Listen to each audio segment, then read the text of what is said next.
We're recording. Yay! Welcome, everybody. Welcome to our podcast. We are Two Black Girls, One Rose, a Bachelor Nation podcast where two black-ass girls invade possibly the whitest show on earth, The Bachelor. My name is Natasha. My name's Justine. And we're your hosts for the show. Woo! Okay, I guess we'll introduce who we are. Yeah. Introduce who we are and our relationship to the Bachelor world. Yeah. So, because we are very different in our... We have very different relationships with The Bachelor. Almost polarizing. Yeah. So, I've been watching The Bachelor since season 1. I very well remember watching... I had to look up his name because I don't remember his name, but this ugly-ass dude named Alex and Michelle, whatever. But I remember watching, the very first season. I don't know if I was, 7 or 8 or whatever. It came out, and I was like, this is so cool. And this was during a time where there was do you remember there were so many dating reality shows? Average Joe Millionaire. Joe Millionaire, I remember. Yes. Yeah. This is a time where there was so many love competition shows, and I watched. This is probably one of my favorite genres of television. Is dating reality TV shows. Dating reality shows. Okay. I made a list. I've watched Flavor of Love. Flavor of Love is That's classic. a classic. Shout out to New York. I watch Dating Naked is on VH1. You're not crazy. Currently. That's a solid show to see. It is a solid show. And they have real love. There was a marriage from that show. No, there was not. Anyways, I watched Dating Naked, Beauty and the Geek. Do you remember that? No! What is that? Oh, come on. Beauty and the Geek. Do you remember Next on MTV? Mm-hmm. They're on the bus. Yes. The guy would walk off the bus. They're like, next. They got the next person. I watch all of these. My current favorite, outside of the Bachelor world, is Are You the One on MTV. You already know that's my jam. I do already know, but I don't even understand all the mathematics that go into that show. Are You the One? Yeah. There is some strategy involved. A lot. But it's such a good show. Okay. And there also is real love on that. Despite What? the fact that these people are 21, 22. Anyways, I digress. So back to The Bachelor. So I've been watching since season 1. I love just this whole franchise, I guess. Mm-hmm. I've even watched Bachelor Australia. Oh, yeah. I lived in Australia for a time, so I'm very attached to Australian things. But I watched the first 2 seasons. I watched their season 2, which was a black Bachelor, which is just ridiculous because and what year was that? That was maybe 3 years ago. Wow. Bachelor Australia season 2. It wasn't that long ago. Jeez. First of all, in Australia, they don't have no black people, period. And so the fact that they found one and made him the Bachelor before we even had Rachel is nuts. Mm-hmm. But anyways, I had to watch that.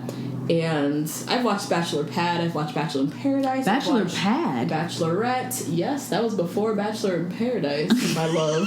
They were competing for love and money. Oh. Yeah, it was a shit show. It was Big Brother. They were living in a house. It was Big Brother / The Bachelor, I guess. I don't know. Okay.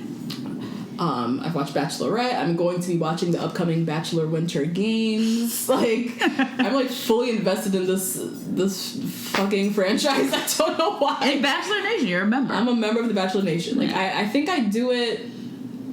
At this point, it's out of obligation. It's something I'm so used to watching that it's just part of my TV routine. I also just love the drama.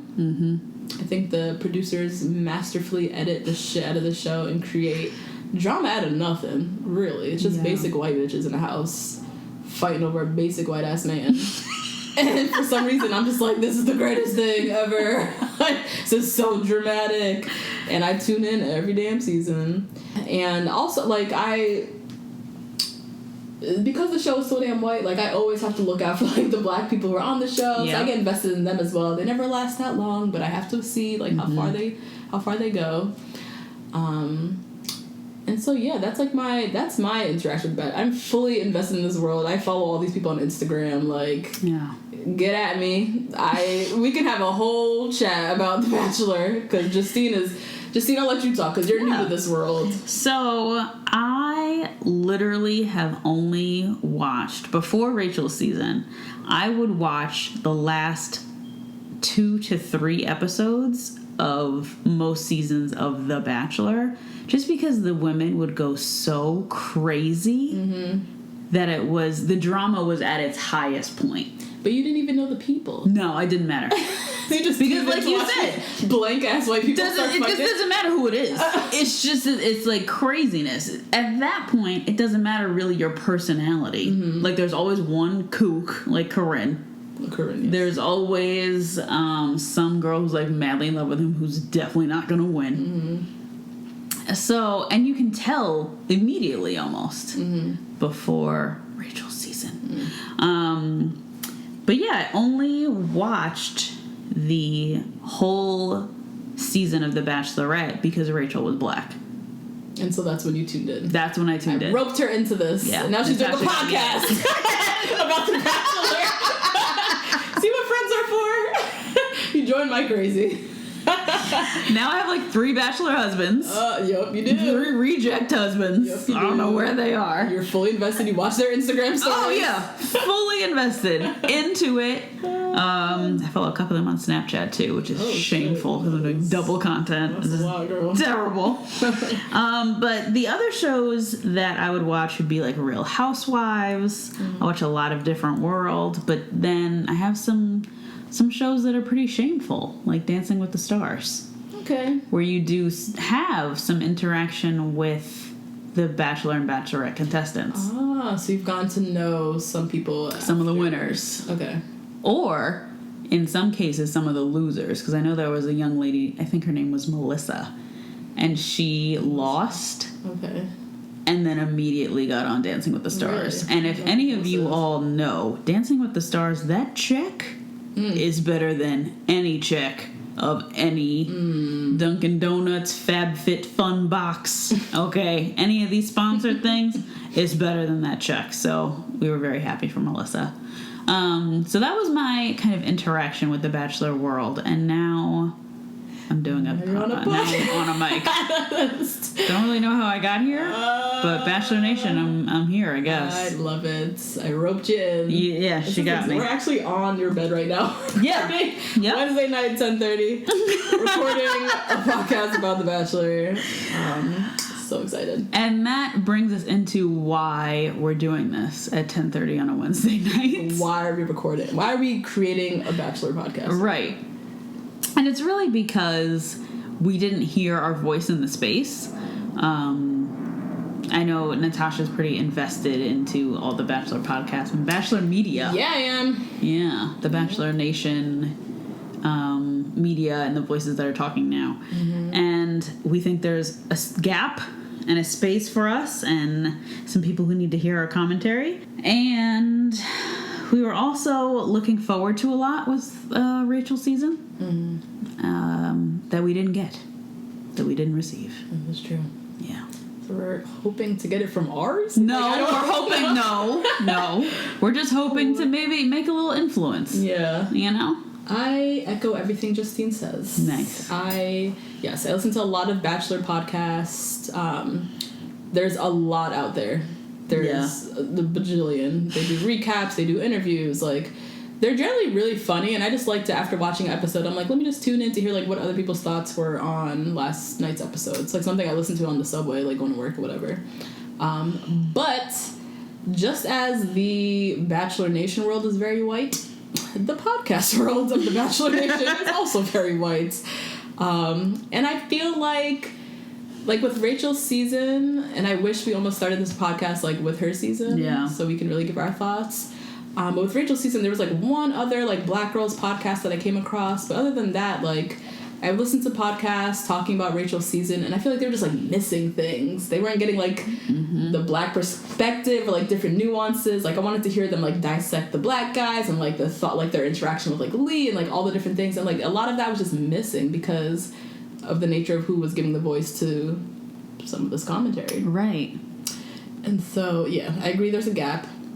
I think also just in general, media, television, film, like, it's just very white-dominated. Mm-hmm. Mainstream, like, media is very white-dominated. White characters, white creators, white stories. You know, as Black women, we're not reflected that much on screen. I mean, there's some new stuff coming in. Yeah.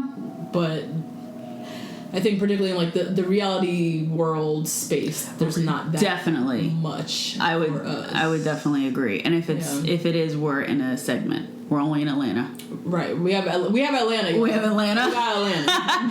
And maybe some parts of Chicago.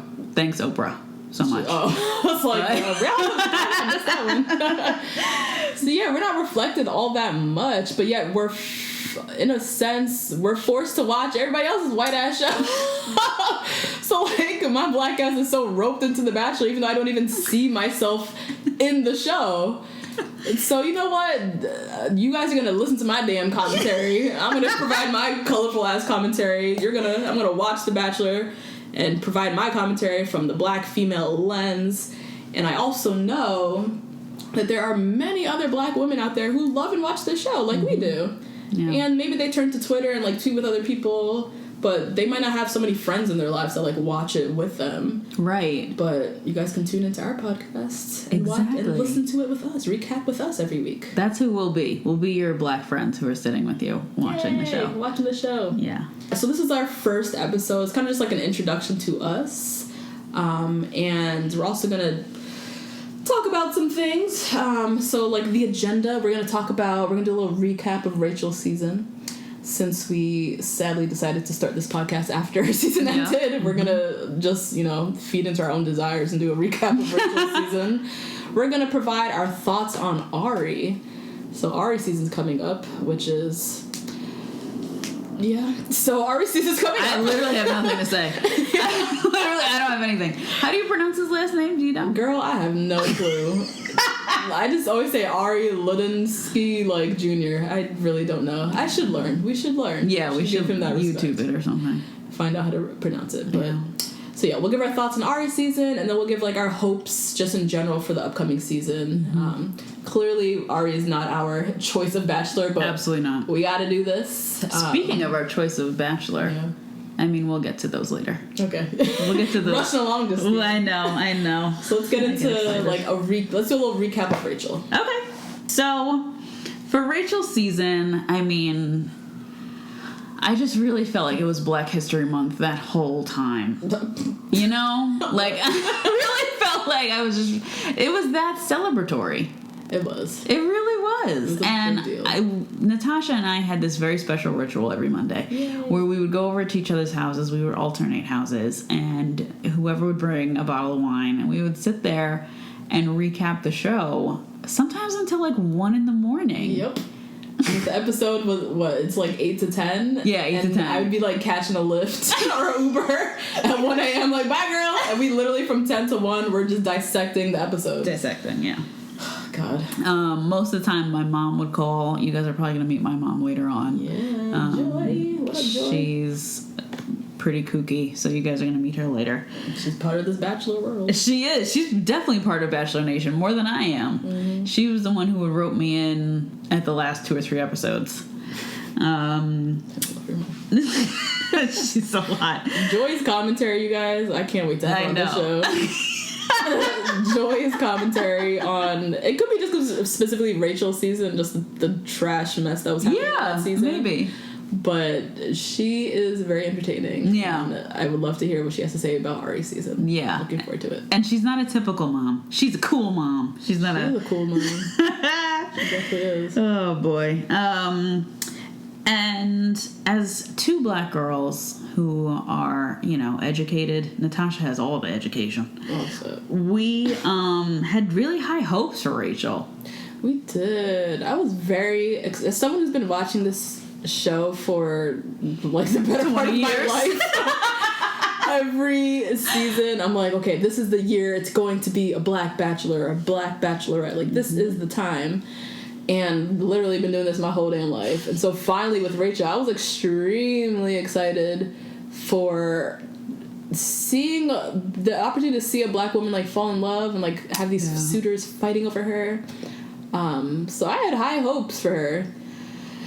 And then but also I had high hopes for her and the viewers because she wasn't physically a safe black woman. Nope. She was pretty dark.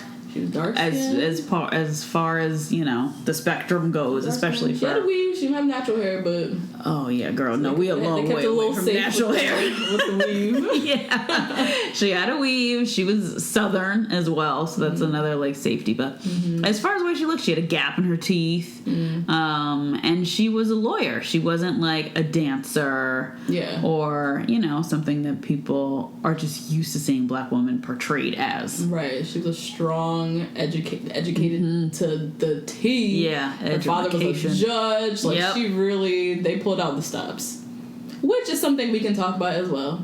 Like she had to be a perfect black woman for them to give her the slap. Outside of the physicality, right? Yeah, everything had to be like lined all the way up so people can like digest her.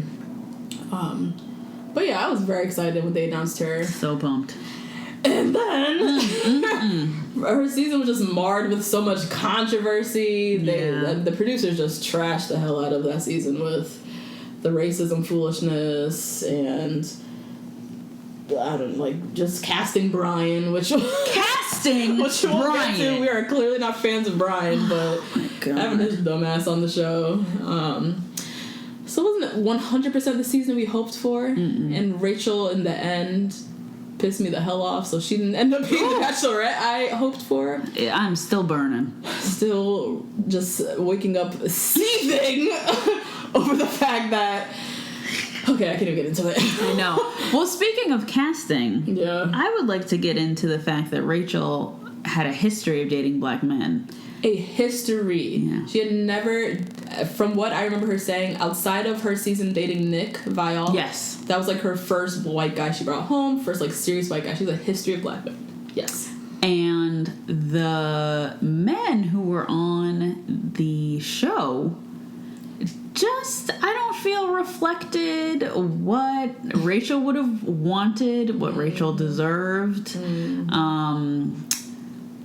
And were just so corny. Like, not all of them. I mean, not all of them. The black men or all of them? No, the black men. Oh, so we're talking specifically about the black guys. Okay, gotcha. The black men. Corny would be the word, yes. And corny, it was just horrible how corny they were. Most of them.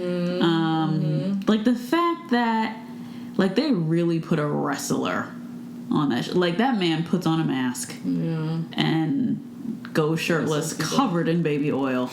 And they thought that he would date Rachel? Why would they think that? I understand. And, like, to be fair, Kenny's very nice. Kenny's very nice. Single dad. Like, had a great storyline. Yeah. Really genuine guy there for the right reasons, as they say. Right. But the wrestler's not going to win. Like, no. The wrestler's not going to win. I'm sorry. And Josiah, I need you to stop selling them suits. I need you to stop selling those suits for black men. Josiah, he's on Instagram selling suits now? He's still on Instagram selling suits. They're like the young Steve Harvey suits. Remember Steve Harvey had suits? Barf.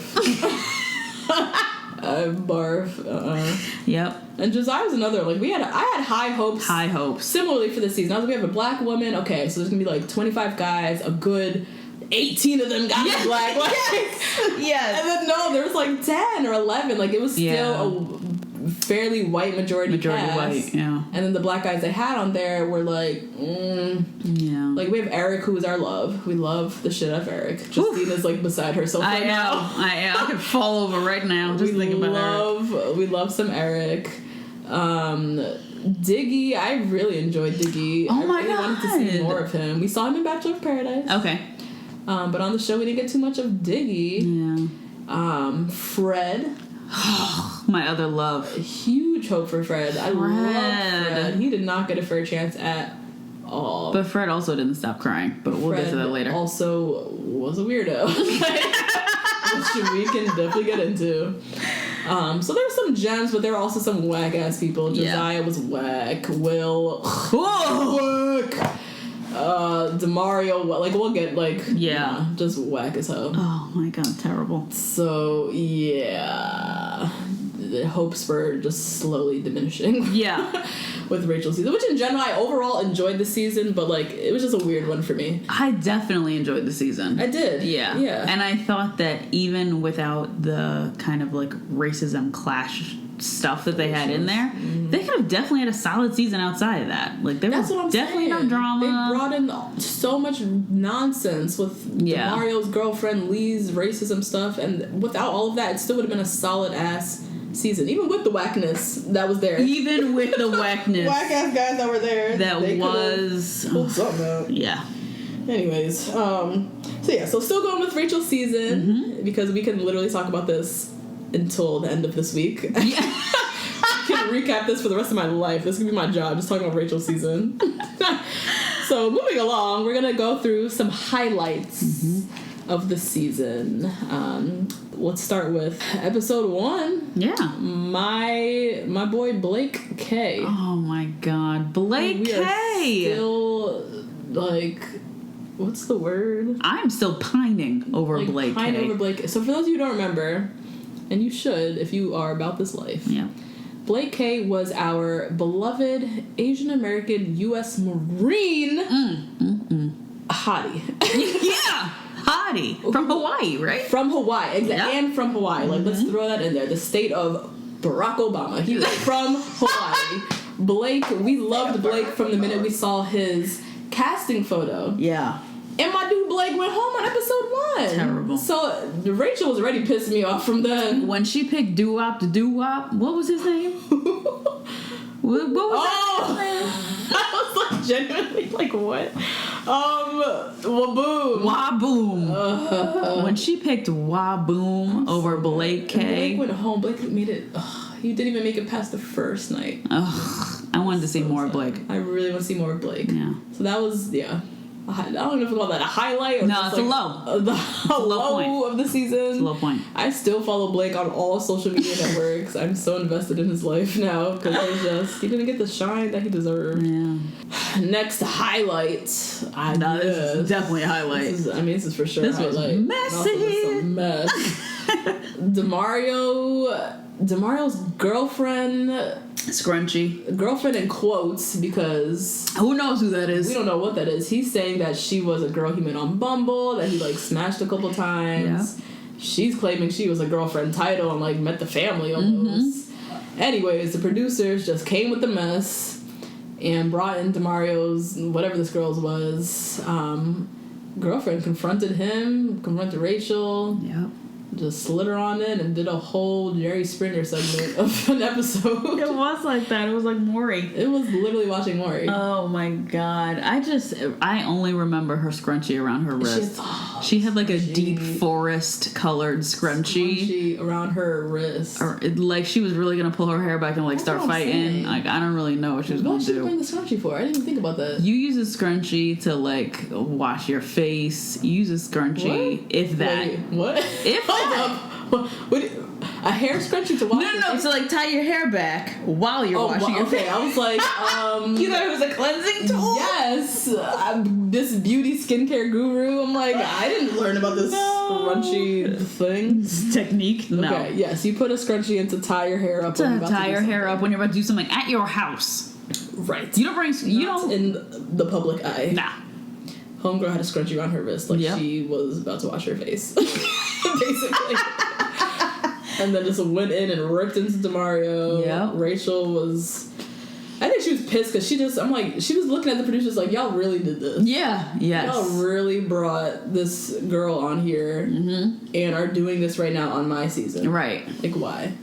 And then on top of that, Demario, tall, good-looking black guy. I had high hopes for him. Even though he got on my last nerves on the first episode because he was just talking so damn much. You know, good looking is relative. Good looking is relative. He's not my type per se. Yeah. But I see his appeal. Yeah. Like Demario would be in the general consensus of the world. People would call him a good looking. Yes. Right. Okay. Yes, I'm with you. Yeah. Tall, success. I don't know if he did for a living, but seemingly successful. And then Yeah. so probably people look at him and think he's probably a front runner. Yeah. And then they just bring up this mess in. But you know what? It really showed his personality, and it showed his brains. Because I remember he was really trying to negotiate with Rachel, who was a lawyer.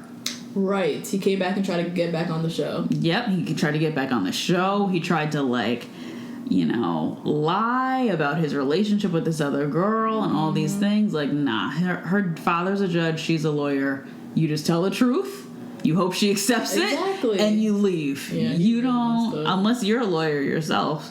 But even then, nah, you don't mess with a black woman scorned. An educated black woman who's scorned. A lawyer black woman who literally deals with liars for a living. Right? What are you doing, Demario? I can't. Yeah, no. So yeah, that's bye. Demario.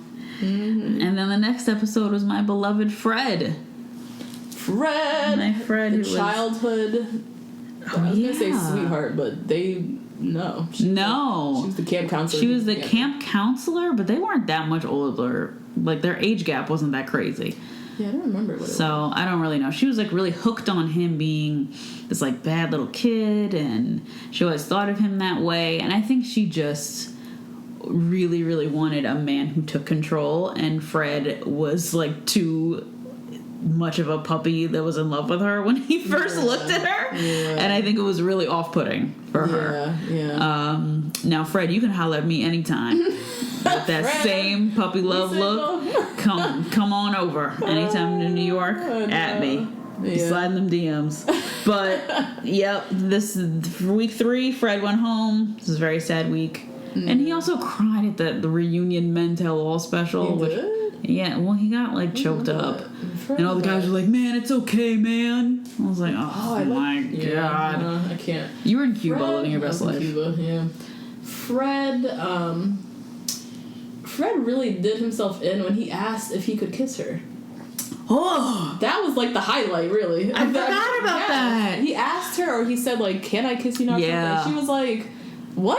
Her face was like, "You have to ask me." And did she actually kiss him, or did she say no? I don't know. I don't remember that. I tried to block out any physicality between the two of them. Swiftness. After that, though. He was in that Suburban, like, damn. Like, pronto. she walked him out and was like, yes, so what you not gonna do is ask to kiss me. And then look who ended up winning. Brian. Who mauled her face on episode 1. No permission, like, literally assaulted her face. And she loves that. Yeah. So Fred never had a chance. I mean, who doesn't, though? I don't know. That's sort of like aggressiveness. I think it's kind of cute. What's the Brian's aggressiveness? Brian's aggressiveness, because we won. I'll take that. I was riding for Brian after that episode. I was like, ooh, this guy can get it. Yep, definitely. And then we'll go on. We'll get into that later. But I will definitely take that over Fred's, like, very can I kiss you now? timid. Yeah, that's like, ugh, whack. Yeah. So yeah, that was what, episode 3? Episode 3, yeah. Moving along with the highlights.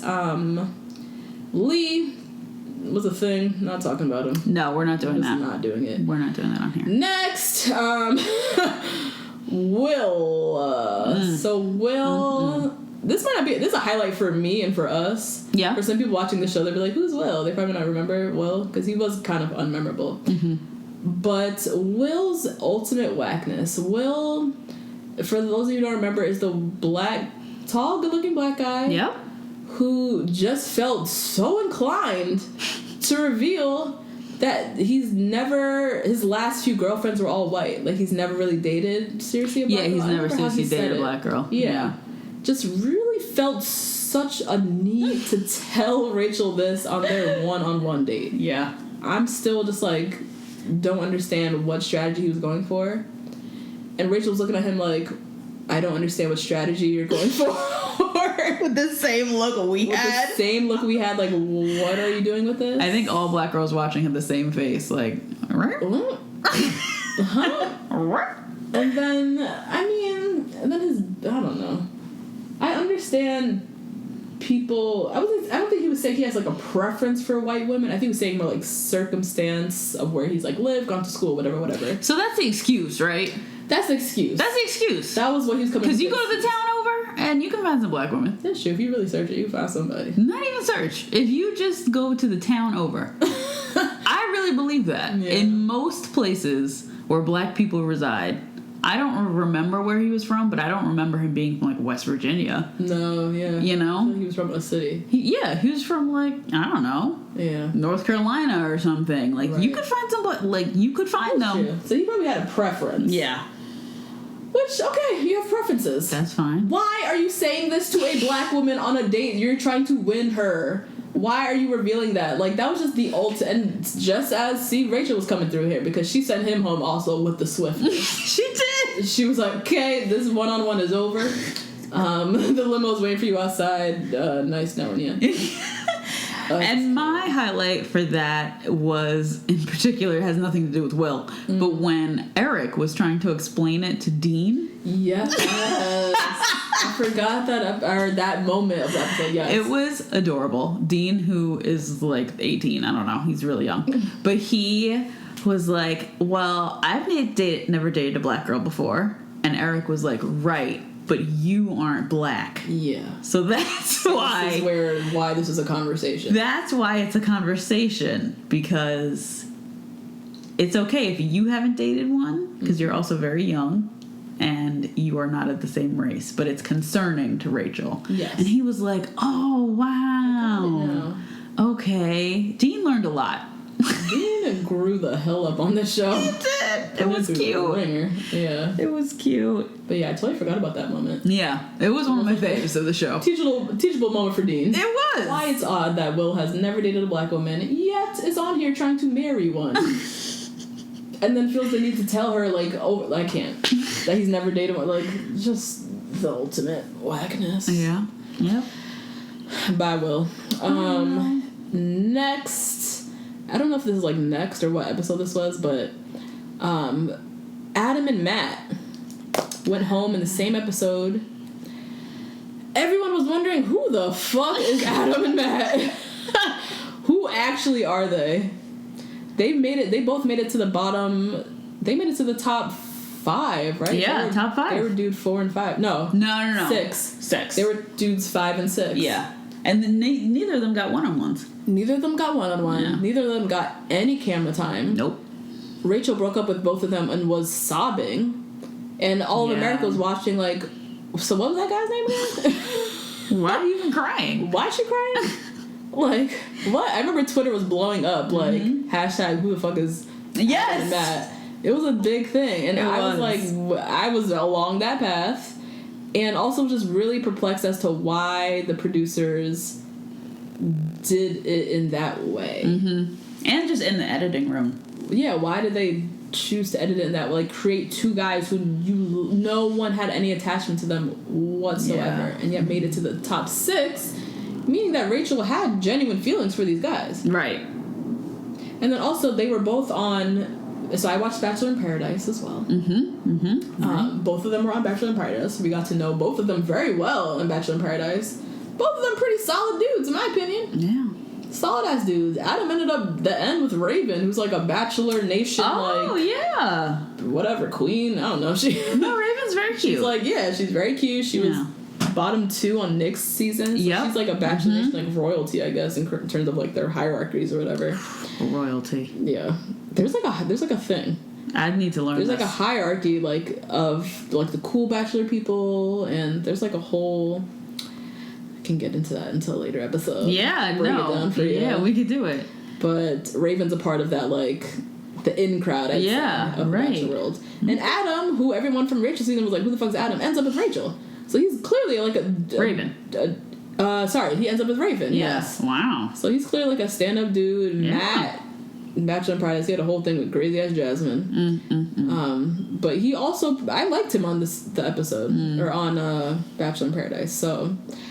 Yeah, another highlight of Rachel's season. Who the fuck are Adam and Matt? Yeah, that was a good one. I don't know what's happening. Because you laughed, but then everybody was crying. It was interesting. It was very fun. interesting. It was a fun time to be on Twitter, for sure.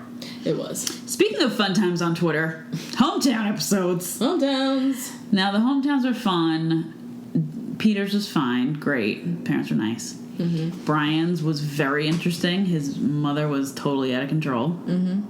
Brian's mom's was nuts. Literally Jane Fonda and Monster-in-Law. Mama Dukes was nuts. She was crazy. Mm-hmm. Obsessed with her son. Nothing like unusual, nothing that we haven't seen before. You know, nothing too, you know, out of the box. And then we get to Dean's house. Oof. Full of people who need therapy and just aren't. Yeah, that was the saddest bit. It was so sad. It was heartbreaking and also just so puzzling. His father was a Sikh, is a Sikh. A Sikh. He's a wife as well. And a wife who is both. Sikhism? Nope, I'm not even going there. I know. Damn, I want to get this right. But just any white man to me who chooses to be any sort of minority is crazy. Why would you ever choose not to be a white man? That is the optimal choice. Your truth and power. Like, it's the optimal choice. Just go with that. Why not? Why are you choosing to make life hard? So I thought that was very odd. Yeah. And it was all centered around some very extreme grief that they were all going through for the past 10 years. That's the weirdest bit. It was very odd. Nobody really accepted it, and Rachel was there so I'm Dean's girlfriend and also two other people's girlfriend. No big deal. Here's some cameras and let's go. Let's go. Yeah, it was very invasive, I felt. Very. And very exploitative. Yeah. Mm-hmm. Because the producers knew that Dean had a very weird family dynamic. They knew that his dad was Sikh, and this would be a jarring thing for the audience to see. Mm-hmm. They didn't make a joke of it. I'm glad they didn't Yeah, that's true. They could have edited the shit out of that, made his dad look nuts. But they respected his religion and respected and Dean as well, made a point. I remember on, Twitter, Instagram, people were like, oh my god, Dean's dad, in the preview. Mm-hmm. And he posted, look, this is my dad's choice. This is his religion. Please respect it, whatever. But, yeah, it was very, invasive. Because clearly there was just, so much beneath the surface with, the grief of the mom and, the dad, getting this new wife and throwing himself into this new religion and completely neglected his son and culture and has not resolved things with his son, which one would think would be the priority. You would think, your kids. Yeah, they hadn't talked in 2 years, I think, and then he just showed up at his house with mad cameras. A girl. And some black woman, hey. Yeah, hey. Nah. And then the sister and the brother, I remember, were pretty numb. And also had a very weird dynamic with Dean. Yeah. They also didn't need to be there. Yep. I remember distinctly when Rachel went outside to talk with the sister for a little bit. Oh, yeah. They had a little moment, whatever. She was talking about Dean and, crying and, talk about their family dynamic. Mm-hmm. Rachel goes inside and was like, oh, yes, I just talked to your sister. Dean says, oh, what did she say? Or said, I don't know if he said those exact words, but he said something along the lines where I was like, damn, he don't fuck with her neither. This is deeper than we thought. Yeah. This family is not what we we already know it's not what we think, but even him and his siblings don't have that relationship either. So I was like, all of this is just very bizarre and uncomfortable for me.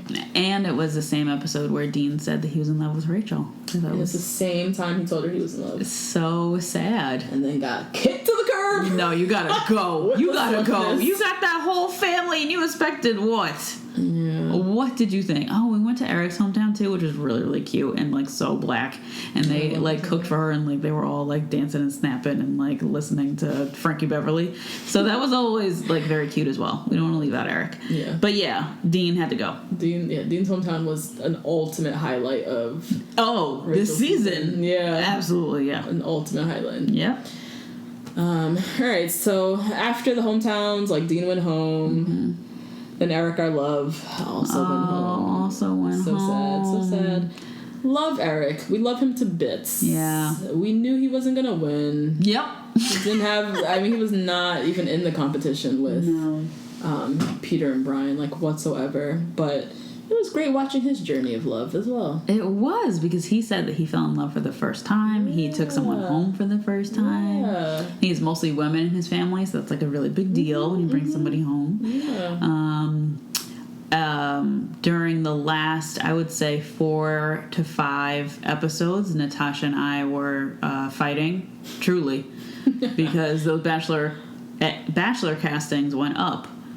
Right. And we were like, if it's Eric, is on and popping. So this was before Arie got announced. And there was still kind of speculation. And I remember, what did you say? I was dying. It was like, if Eric gets announced, you're like, it's on and popping, like, Kale only. Kale only. And that's what you said. Like, Kale only. Between now and casting, like, Kale only, we both got at least a smooth 20 to 35 pounds to drop. Like, bitch, meet me in the limo with your Fashion Nova outfit on and your full-blown weave. With your Remy, your Yaki. Oh, yeah. I'm jumping them bundles. Hair up real quick. You ain't gonna cast me with this afro. Nah, bundles. Oh, my God, bundles. Bundles. And we'd be fighting to the death. But luckily, we're here on this podcast. We're on this podcast. Yeah. No fight was had. Yep. Because Eric was not announced. No. Sad times. But Eric, another one, holla at me if you ever hear. Yeah, we might have to fight. If we're gonna go bitch. Like, we do these little sly on the low, Eric called me. Nah, we're not doing that. Let me get mine in too. Shit. I hate you. Moving along. Eric went home, and so it was time for the final two. Showdown. The actual love of my life. Yeah. Like, I love me some Eric, but Peter is my everything. Yeah, he's your husband. He is my full-on husband. Yeah. Yep. I believe that. And then he is up against... Joanne the Scammer. As I like to call him. Okay, I don't even like to refer to him by his name. God. Brian. Final showdown. Peter and Brian, Peter. Who's she gonna pick? And they edited the shit out of that damn episode. Had me really thinking that Peter might pull this out. Like Brian, as much as I didn't like him, I knew that he was a front runner from the get, because the way she looked at him was so different than every other guy. But her connection with Peter just felt so deep, because they had so much... I feel like they just went through so much trials and tribulations. Like, she put him through a lot. All of his dates were like, first of all of his dates were something free, which, Rachel, you ain't low, bitch, okay? You out here buying $10,000 watches for Joanne the Scammer, hence why we call him that. Yeah. And yet, Peter, there's like no car.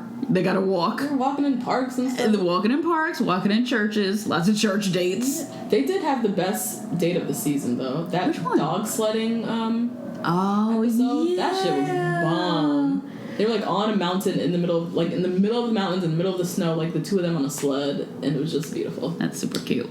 But anyways, besides that, yeah, he had some whack-ass dates. He had the whack-ass dates. He even had the whack-ass honeymoon suite with, like, 2 twin beds. He didn't even get a full bed. Like, he had, like, just whack shit. They gave him the setup. They really did. They really did. So they went through a lot.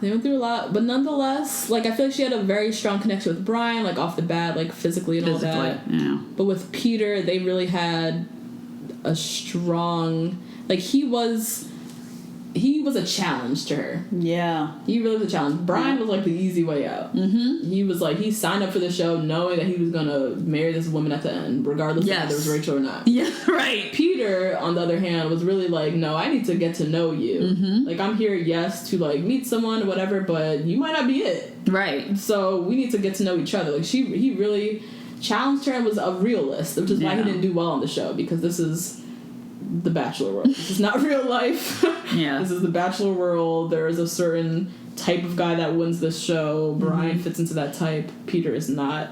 He's too real. Yeah. And for him to be so real and make it to the final 2. Make it to the final 2.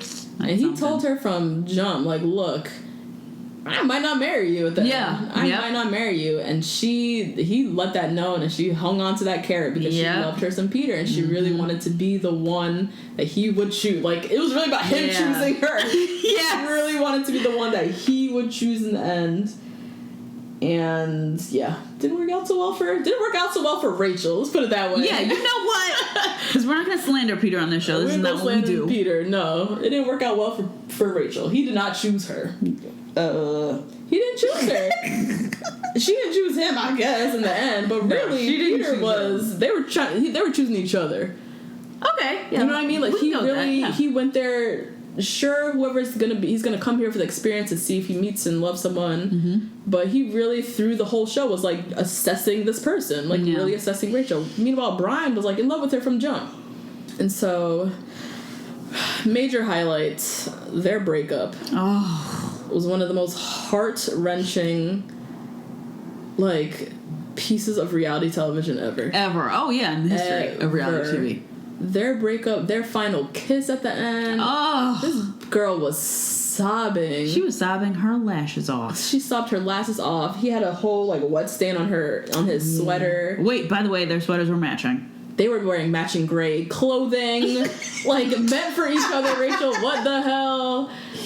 That breakup was just so... That was horrible. Sad. Yeah. Because she was literally saying goodbye to the love of her life. Yeah, no, it didn't. Like, actually. Yeah. She was saying goodbye to the man that she should be with. And the reason why I say that she didn't pick him necessarily is because he was like, well, I'll propose to you tomorrow.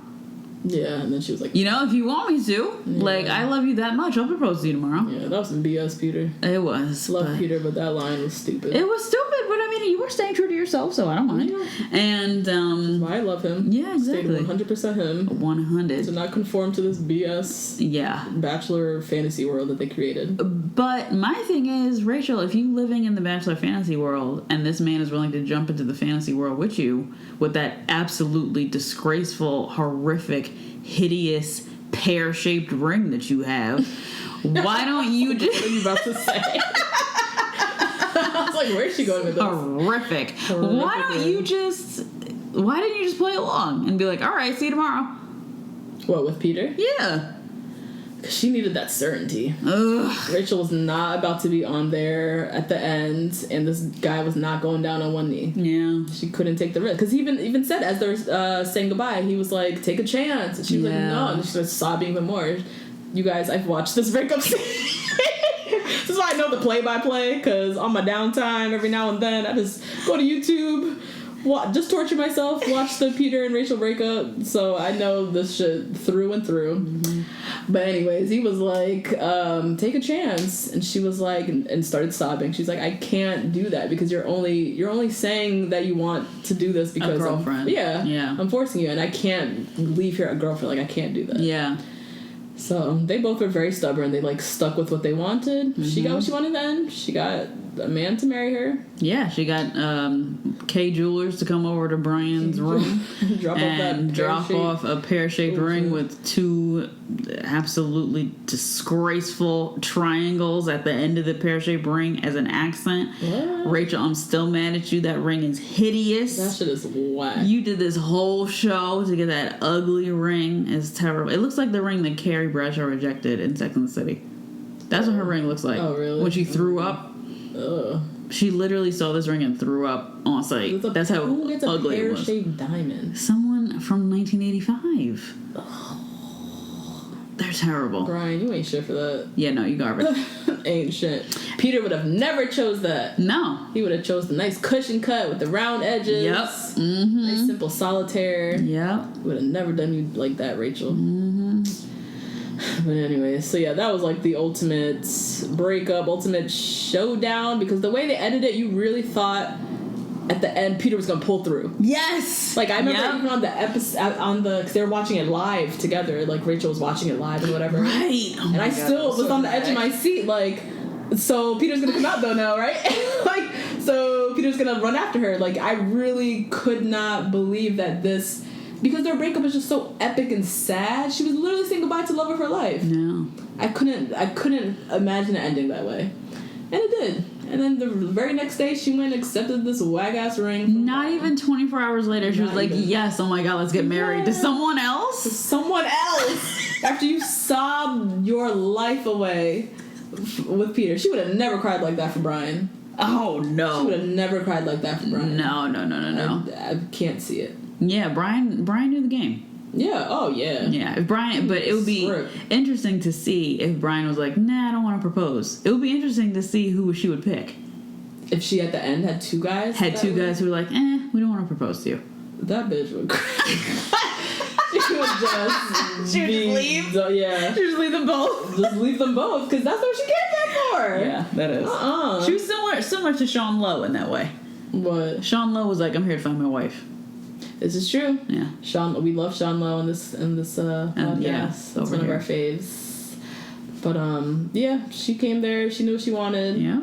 Peter like represented the man that I think she really wanted, but he couldn't give her the ultimate, which was that 100% security that they were going to be leaving their fiancés.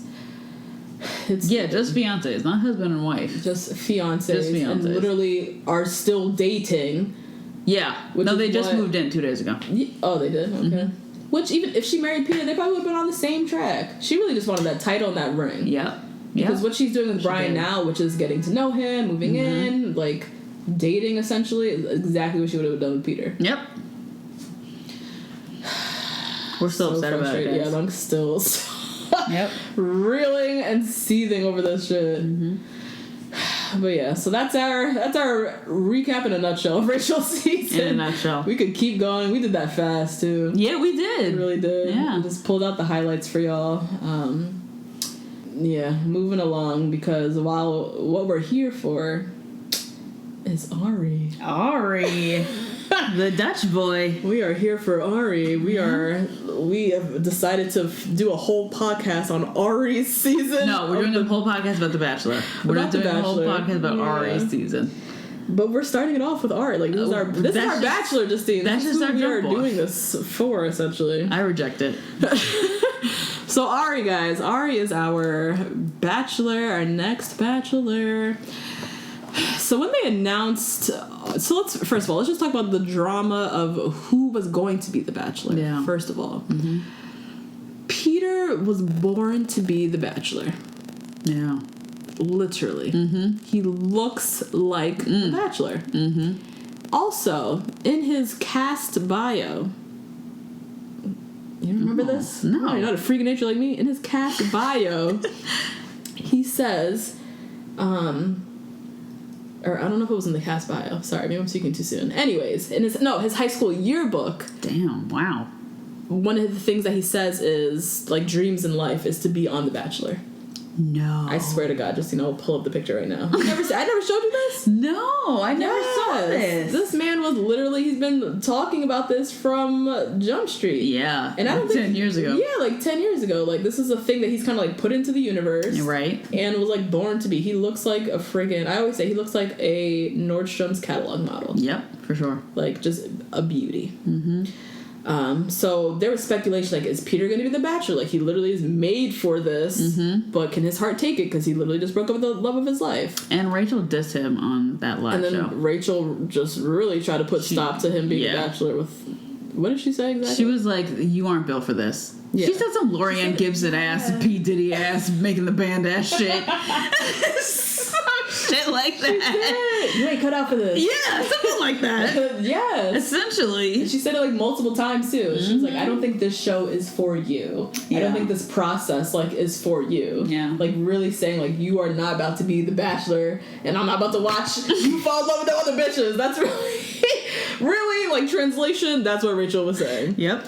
So there was like would Peter be the everyone wanted him, but we didn't know. Eric's name was floating around, but Eric, I don't think he had the following.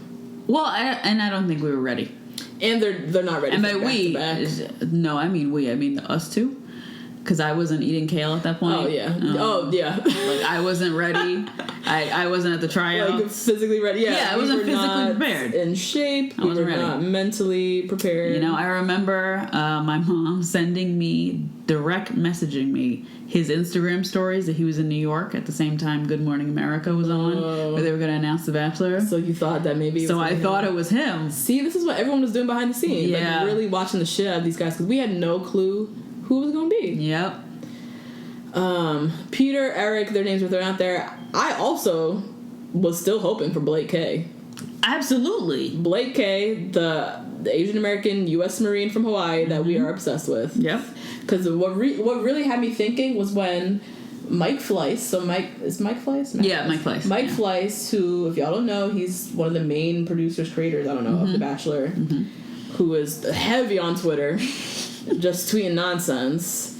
And he put out a tweet like, you know, wait for it, guys. The next Bachelor, it's a historic announcement. Historic? I think it's going to be a black guy. It's going to be Blake K, the Asian. Like, that's historic. Yeah. And then they announced Arie. I'm just saying Arie L. Cause I don't sure. want to butcher this guy's name. Yeah. Arie L. So I knew who Arie was. Because I watched, as I said, I watched basically every season of The Bachelor, Bachelorette. Right. I always watch the beginning, and then I always kind of like fade out sometimes, and then I come back at the end to see who won. So I watched Emily Maynard's season. I remember Arie, but I didn't have an attachment to him. But Arie's name, like in the Bachelor Nation world, people always talk about Arie. Every year when they're about to announce The Bachelor, his name always floats out there. He's just like a Bachelor, like among the women of the Bachelor Nation. Not me, but these other women, they really ride for some Arie. The fans you're talking about? The fans, yeah. People really love, like from Emily Maynard's season, they're like, Arie should have won, or he should have this. Like people, his name comes up every year when they talk about The Bachelor. Odd. Yeah, people really love Arie. He had the whole thing of being like the kissing bandit. Kisser. Yeah. So, I mean, I don't really see the appeal, but anyways, people were about. He was a fan favorite. He was a fan going. favorite. So I knew who he was. Justine, did you have any clue? I had not an inkling of who this man was. There was a lot of people who were like, "Who's this? Yeah, what's that?" They showed his picture. They're like, "Him? What? Like, who is this?" This is the historic announcement. Oh my god! Mike Flay said the announcement would be in Hawaii. I was like, "It is Blake." Yes, that's another thing he did. He did that too. He was like, "The Bachelor, we're gonna announce it tomorrow." I'm like, "Good morning, Honolulu." And I was like, it is Blake. Yep. And then it was Arie. And they didn't even announce it on Good Morning Honolulu or whatever he was saying. Just talking mess. Yeah. Anyways, Arie. So Arie, he made it to the final 2 of Emily Maynard's season. So he's like legit. She broke up with him before proposals. Yeah. So she did what a lot of Bachelor and Bachelorettes do, or not really Bachelors, but Bachelorettes will, instead of having the guy go down on one knee and like humiliate himself, she'll go and break up with them before. That's happened a few times actually. Oh, that's so sad. Yeah. That's happened on a number of seasons. Like it was also on what's her face? Andy Dorkman. Yep. She's one of the, I think her name's Dorkman. She's one of my favorite Bachelorettes, the lawyer. Her last name is Dorkman? I think so. She's dig who she can get. What? And I could be making that up. It's Andy. Okay. Andy. So she broke up with Nick Viall, who this was his first run with The Bachelor, one of like 12 runs. She broke up with him before he got down on one knee. So Emily did the same thing with Arie. And his reaction, that dude was, he like stormed off. He like heard her and then he kind of just like stormed off and was like, what do you, I don't know what to say to you. Like, I don't know what you want to hear. And kind of left on like bad terms. Yeah. A little bit, yeah. Which, I mean, is understandable if when you break up on national television. Pissed. Especially because didn't Emily not have any like fantasy suite situations? She didn't do fantasy suites. Yeah. Because her daughter was like in 3rd grade and was like in the next room. Her daughter was with her the whole show. Yeah, right. They were in their hometown. So she was like, "Look, I gotta put Ricky to bed. I can't do no late nights with you. So we have till like midnight, and then I gotta go, bro." Yeah. So he went that far, and then for her to break up with him for Jeff with one F, who was whack. I'm glad she didn't end up with him in real life. Yeah, I didn't really have feelings for her. See, that's the definition of whack. Yeah, I just didn't really know. I loved Sean. Sean was like... Love Sean. I really loved Sean on that season. Arie was like, Jeff... I just didn't really understand. He was like from Utah, so I always think of just like Mormons. Yeah, weirdness. So I'm already just like off-put by this. Yep. And then he kind of had like a young hipster kind of vibe. Like he came in with like a skateboard and was like kind of like cool and hip. That's right. From the other guys, but it didn't feel like a natural cool and hip. It felt like this was like his persona that he like. Yeah, that he like dressed up. Year. As. Yeah. Because he had like a startup too. I think he was like a cool hip startup guy. I don't know. I just didn't see it for Emily and like. Yeah. It was like a Southern belle, or whatever, with a child. Right. Yeah. So Arie. Got broken up. Peace the hell out soon after. Yeah. Then on the after show, or after the final rose, I mean, came out still downtrodden and revealed that he actually flew to Charlotte to confront Emily. I don't know what he was trying to do with that. I don't know either. Confront Emily, meet her. Like, he really wanted closure. Ended up chickening out, I think. Didn't, like, actually go to her door and, like, knock on her door, but left his journal behind. Psychotic single white female ass messages in his journal. Talking about his crazy feelings for her. Feelings for her. But homegirl didn't even read the journal. No, He came on the after show with, it was still in its packaging. And his face was like a little like, oh fuck, she should read this. Damn. But like, she's like in love with this other guy now. Like, what do you? And she's a mother. She ain't got time for no drama and this. And like extracurricular reading. She literally doesn't have the time right to sit and read your journal, Arie. Yeah. I'm so sorry. But Arie, he tried. Yeah, he did. He really tried. My other thoughts on Arie is, so as a profession, he's a race car driver. Right. Which they are really just, like, tuning that up with his promos that are coming up on the show with Emily. They, like, talked about his, like, race car driving, whatever. Isn't his father a race car driver? His father, yes. Because Arie's a junior. Yes. Whatever, junior. His dad is, like, a famous NASCAR. I'm not really sure what they did. I'm always a little dubious of people in the racing world because NASCAR, if it's NASCAR, I don't know if it's like Indy 500 or what the difference with any of these, are very white. No, they're only white. Very southern. If you look at pictures from like rallies, people are flying that Confederate flag. Yeah, no. Like waving that shit. It's whiter than golf. Yes, it is. Very. Yeah. And so the fact that Arie is like part of this world, I'm already like on edge with this dude. And he's going right after the black woman. He's coming right after the black woman. They really okay. There's like an analogy here. You have black ass Rachel, and they follow it up with the whitest dude ever. Is this not similar to Obama and Trump? We're not gonna get into this, but because I can't even go down that route. Yeah. So you have Obama, black ass president, and soon after we get followed up with Trump. Like these. Okay, I can't. I feel like reel myself in. I know, it just got real deep. I will take this podcast in a whole nother direction.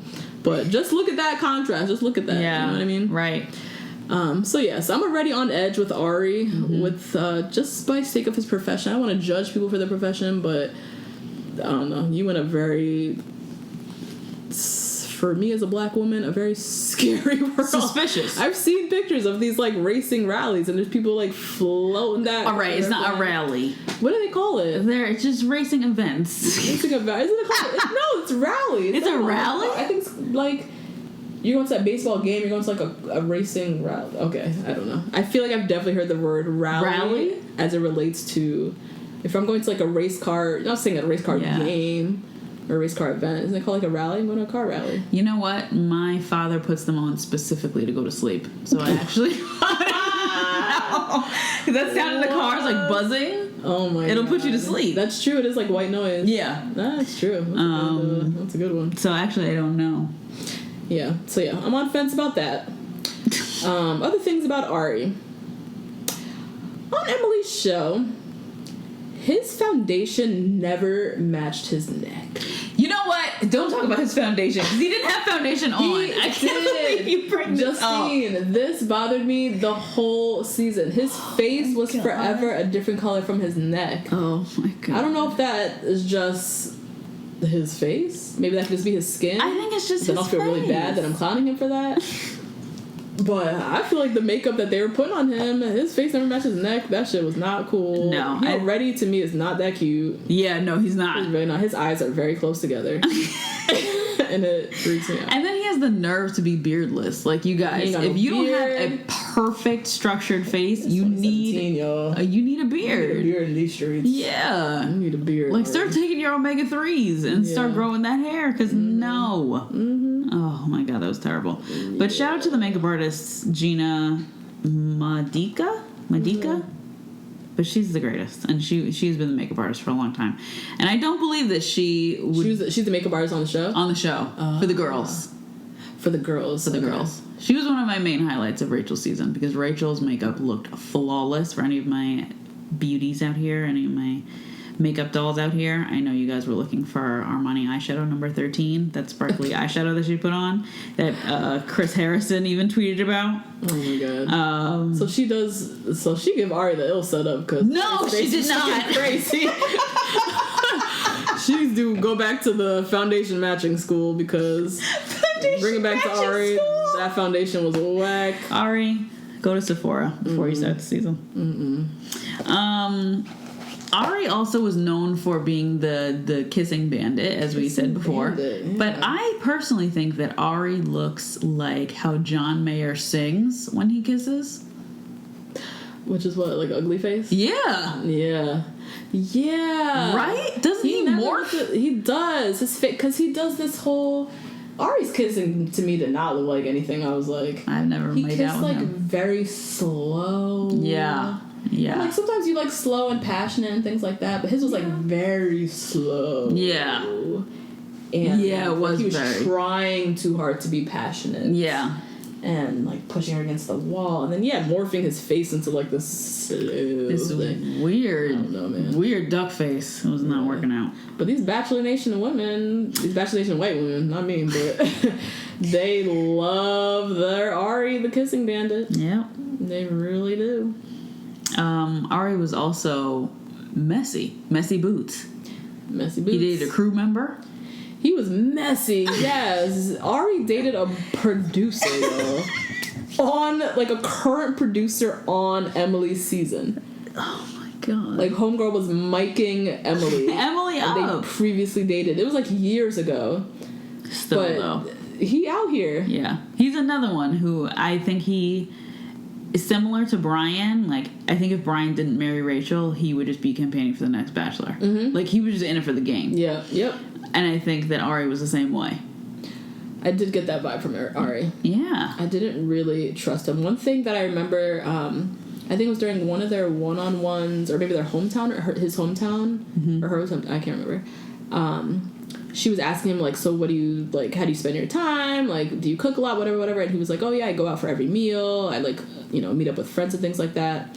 The life that he was painting for himself outside the show just sounded very much like a single guy who was not really looking for a mother with a child. Right. Like, I get it, like, you're young, you're single, you go out with your friends, whatever like that, but just, like, the way he was painting the narrative of himself and, like, how he spends his life outside of this world, it didn't sound at all like a guy who was, like, ready to, like... Conducive to her life. Yeah, conducive to, like, cutting off the going out to eat and, like, meeting up with friends and living that single bachelor life to lay down with someone with some kids. Right. So, like, that alone, I was like, what are you on the show for? This don't sound right, bro. Oh my God. I was on the fence about him from jump. And he was in the running, 2013. He was in the running to be the Bachelor. Sean beat him out. For Sean's season. Yeah. And then also 2015. He was also... I told you his name comes up every year, season. I guess. So he has been on The Bachelor. He literally now goes out to events with a full head of gray hair. As if that shit is cute. That dude is old. Like, you look dumb. He's 36. Old. He's not that old. He's 36. He doesn't look like he's 36, Bachelor, though. Nick Viall was pretty old. But he was great. Yeah, Nick Viall. I think Nick was like 30, mid-30s, too. But yeah, Arie's old, man. He's not that old. He's not that old, but in the Bachelor world, he's old. In the Bachelor world, he should have been Bachelor like 10 years ago. Absolutely. Actually. And he just looks old. Like, why are you looking that old? Yeah, he does. Terrible. He needs a beard to help him out. He does. He really does. He does. 2017, when you like struggling, just grow a beard out, man. Yeah. Be getting girls. Yeah, other thoughts on Arie, like why I don't really trust him. And we're like sitting here just bashing the shit out of this guy. Yeah. Now I realize we'll start liking him later on. Yeah, we'll get into that, I guess. Maybe. Two things that have come out since he's been announced The Bachelor. One, Jeff Holm, the guy who won Emily's season. Him and Arie were friends. Okay. Like, on the show and like after whatever. Jeff did an interview where I don't know if he did an interview, he put out a tweet where he called Arie disgusting. What? He said, I have not been friends with that guy for years. He's disgusting. I should pull up the actual tweet, but it was something paraphrasing. He used the word disgusting to describe a guy that used to be his friend. Yeah. And not like ride or die friends. This is like friends, you know, bachelor still, friend. You don't call people disgusting out in the world. He called this man disgusting. So, and that's coming from someone who like knows this dude, has like a road with him, like. So that I'm like, I don't know what this Arie guy's like. Yeah. He seems messy or something. Second thing that came out in the news shortly after he was announced Bachelor, his most recent ex did a whole she did an expose, aired his ass out. Yeah. Long story short, it sounds like he broke up with her like very shortly before he was announced Bachelor. Yeah. So what are you, if you were already with someone in love apparently, what do you go on this show for? Right. For love or for some other motive? Exactly. Because she was expecting something totally different from their relationship. Yeah. She made it sound like they were hunky-dory in love. Things were going well. I think they broke up, I don't know how off, like, before The Bachelor, but then, like, in no time he was announced. And she was like, wait, what? And she found out with the rest of us. The rest of the world. So she's like, were you on the phone with Mike Fleiss this whole 6 months? Like, arranging this shit? Yeah. You have to ask the question. You do. So his motive's already, like... questionable. Very questionable. And I think the Jeff Holmes thing, Jeff calling him disgusting, like saying, I have not talked to that guy in years, like, he's disgusting. That, to me, like, something ain't right with Arie. Absolutely. Something is, like, he's a funky dude on the low. And Arie's last girlfriend, wasn't she 26? And his last girlfriend was dumb young, too. Like, I don't know. No, that is. That a 10-year age gap? Mm-hmm. That's a solid age gap. Mm-hmm. So it makes me nervous for the women on the season. Oh, yeah. Yep. There's some babies on this season. Yeah. Definitely gonna be some children. Speaking of, hopes for Arie's season. Hopes for the season. What are your hopes for the season, Natasha? So, we just started talking about age. Yeah. One of my hopes is that, seeing as he's 36... I'm hoping to see girls that are of, like, a viable age. Yeah, absolutely. Like, I want to see nothing less than, and I know this is not going to happen, but I don't want to see anything less than, like, 28. Yeah. 27, 28. Yeah. Dating a 36-year-old, like, grown-ass man. Yeah. Like, but the Bachelor, like, casting, they love to throw in, like, 23-year-old models and 23-year-old realtors and 23-year-old, like... From Salt Lake City. Yeah. From Minneapolis or whatever. And I'm like, I don't want to see a whole gaggle of 23-year-olds. I want to see actual viable women who are like, look, my eggs are cooking. Arie, let's do this. Yeah. So that's one of my hopes, is girls of a viable age. Okay. Also, I'm going to be looking for some women of color. Yes, also on my list. That's on your list. Yes. 2 black girls, 1 rose. Yes. You know what we're here for. You know. I'm trying to count as many black girls on this show as possible. Yep. Or people of color in general. Yeah, just people of color. No, we'll take anybody. Yeah. Shit. Yeah. So yeah, after having a black bachelorette and venturing into the world of diversity, yeah, I'm hoping that the producers, which this is a stretch of a hope because I don't have a lot of faith in these people in general, these producers, but I'm hoping that they will, throw in some people of color. I don't know what else to say. You know what it is? I haven't been in this world very long. I've only been here for Rachel's season, so my hopes and desires are extreme. I'm hoping for somebody with a hijab. Because everybody is out here with hijabs. Shout out to the girl who just got the Barbie. Hijab, yeah. A job. I was like, well, I mean, they do cast a lot of, like, models and aspiring this, but I would hope these girls had jobs. A woman with a hijab, you were asking a lot, Justine. You were asking so much. I know. What? I would love that. I would love it. I would love to see, like, real representation on this show. Yeah. You asking too much, though. I would love to see a woman who is what America would consider plus size. I would love to see some body diversity on this show. I would love to see that because I think it just keeps all the plus size girls in the fetish range. Right. Nobody is saying that plus size girls are not sexually attractive.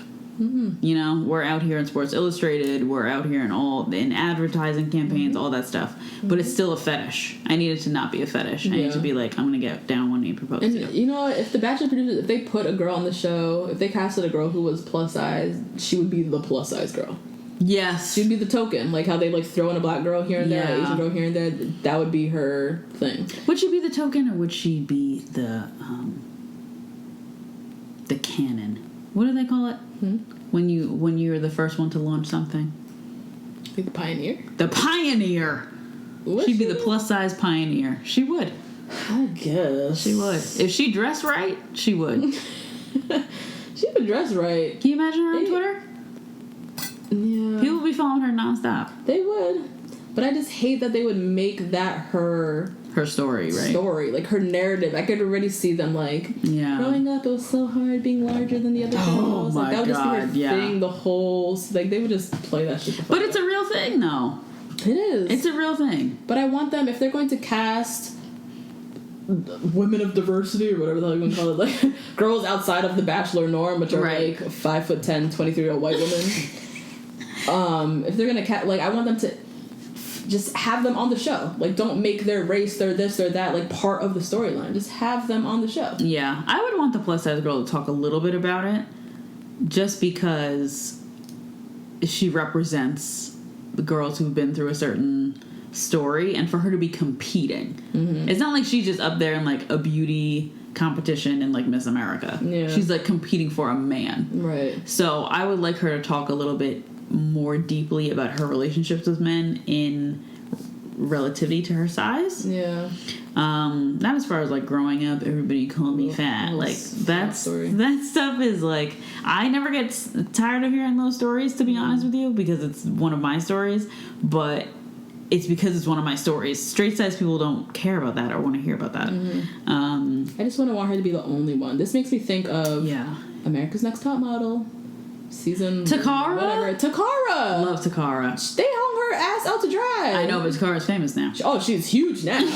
But like it was so hard watching her season sometimes because she was the only plus size. She was the first plus size, so she was like the pioneer. And they never had the right clothes for her on the set. I know. That was terrible. Like her self-esteem at some points was like diminished because these other girls were like killing it, whatever. Like, so I wouldn't want the girl, if they cast a plus size girl on the show, I wouldn't want her to be the only one. They would have to like commit to, okay, this season we're all girls of all shapes and sizes. All shapes and like, sizes. There would have to be more than just the one. Yeah.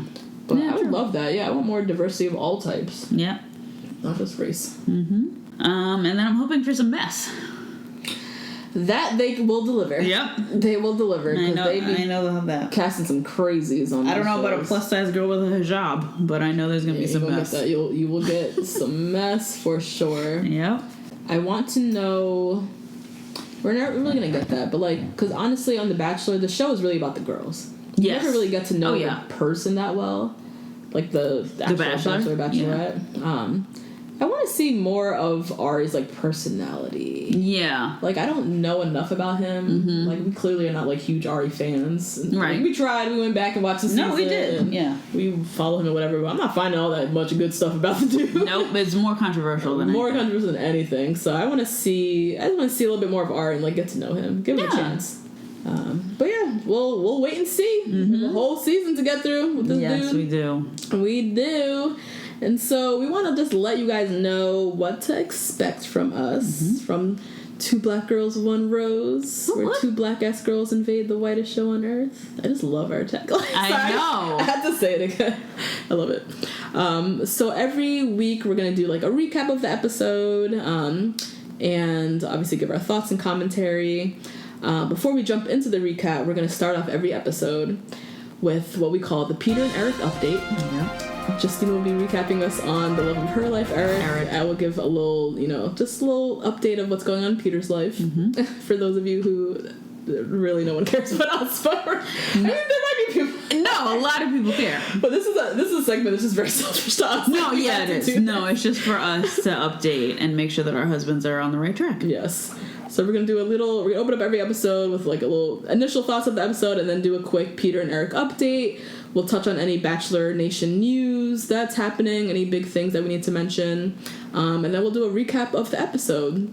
And then, because we want to keep this spicy, we're not just going to do any recap. We also have some special segments that we're going to include in every episode.